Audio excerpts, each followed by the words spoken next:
Hello, welcome to the Dallas Aftershow audio and video this time. I'm James Lott Jr. This is part of my reoccurring series on Ken Kercheval that I'm doing, and I got some information since the last episode. So thanks, first of all, for listening and commenting and stuff. So I got some more information. I'm going to give you a little update because we're following this whole story.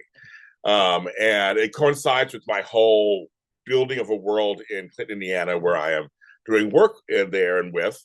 So this is wonderful, and so I want to make sure.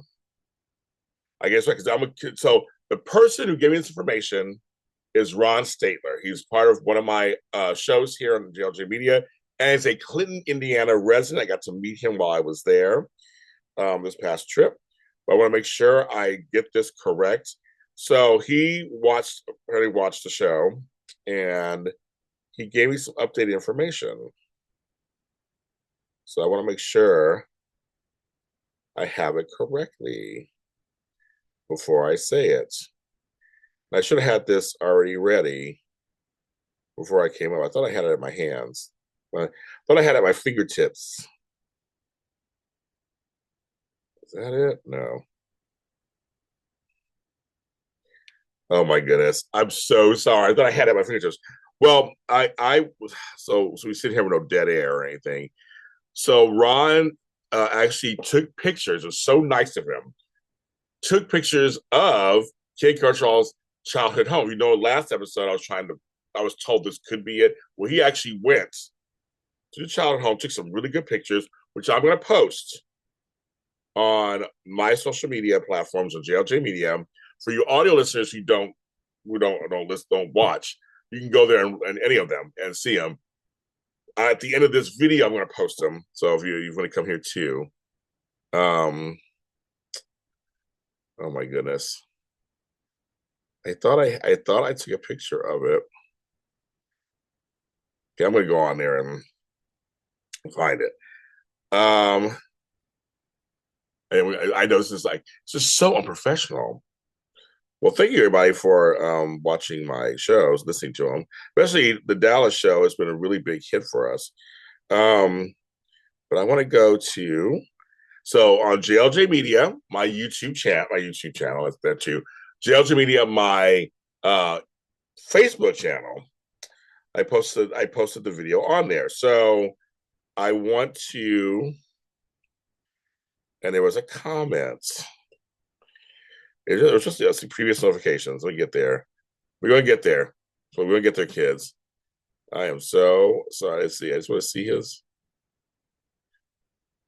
Oh, maybe it wasn't on this one. It was on.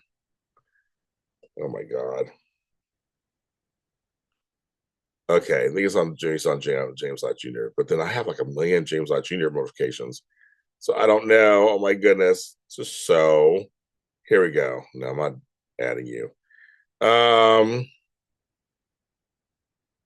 Let's see. Oh, okay, so I see one Ron comments.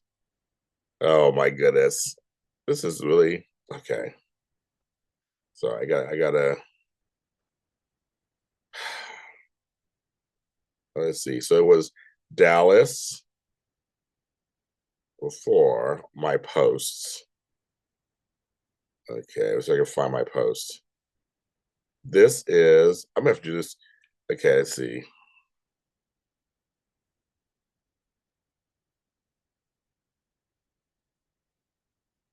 It's not coming up. I can't find it. But basically, he found the childhood home. It's a block from where he lives. I'm gonna tell you where he lives. I've been to his house actually, but it's a block and a half or so from where he lives. He took pictures of it. I'm gonna show at the end of the video. So it's in Clinton, Indiana, where he was raised. And also, I want to give you a little bit of info. I think I printed it out. That I did print out. Info. Oh, here we go. I found everything. I know this is like so crazy. Okay.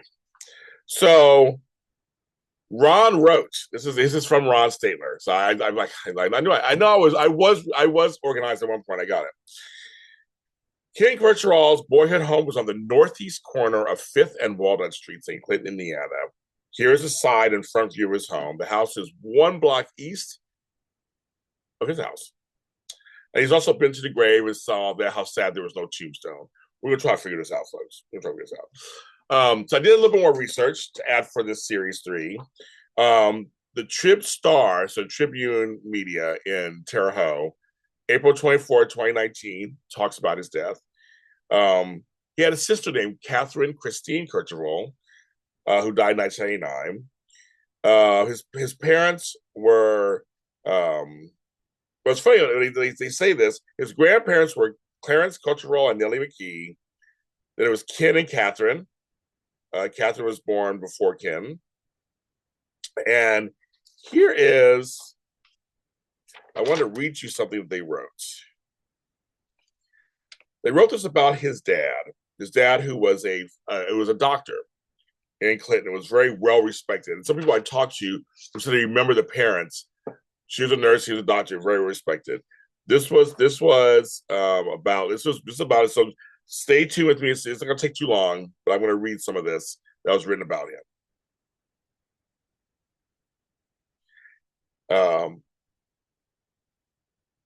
His wife and 2 children, in cooperation with the Vermilion County Hospital, Vermilion County is where it's there, will honor the late Dr. J. Marine Kercheval tomorrow with the official unveiling of a bronze statue. So I got to find the statue now.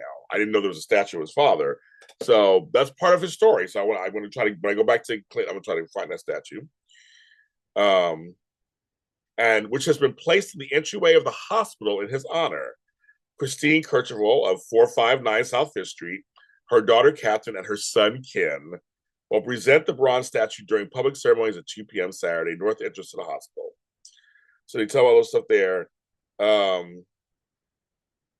So the Kerchevals were notified several months ago that the hospital had chosen to commemorate Marine Kercheval for his extended services to persons in the Park Vermilion area.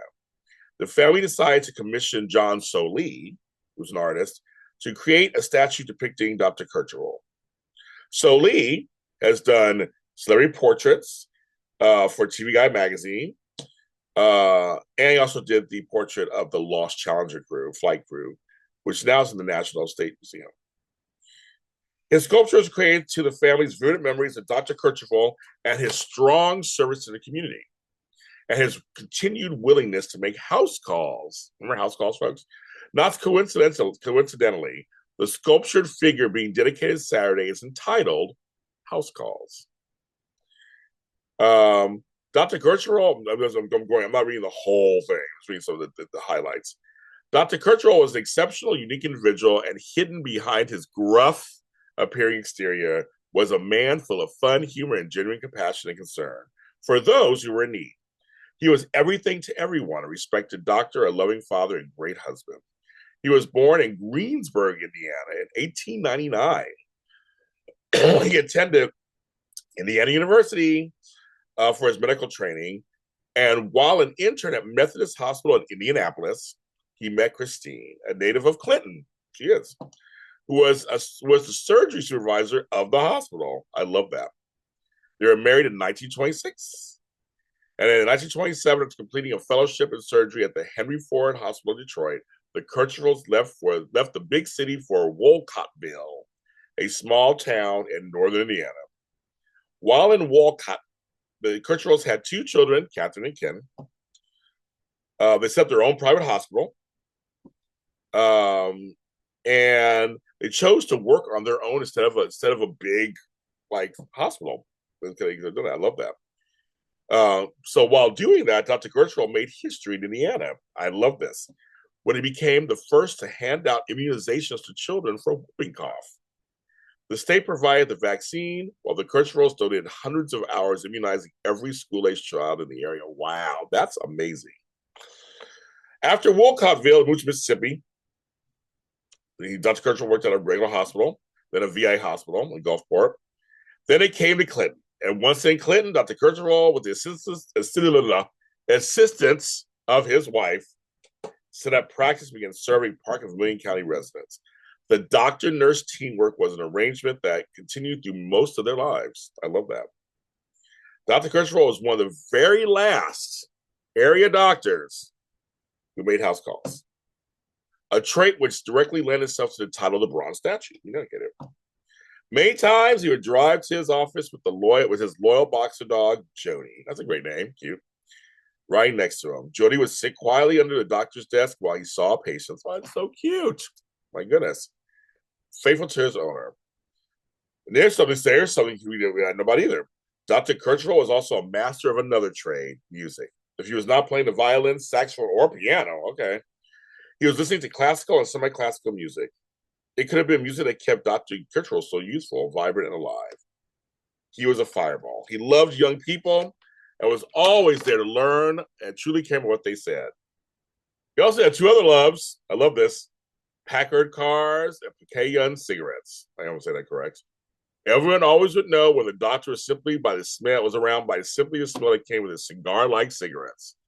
In 1967, Dr. Kercheval passed away, but his memory remains very much alive in the hearts you know. So that's very cool. I like that.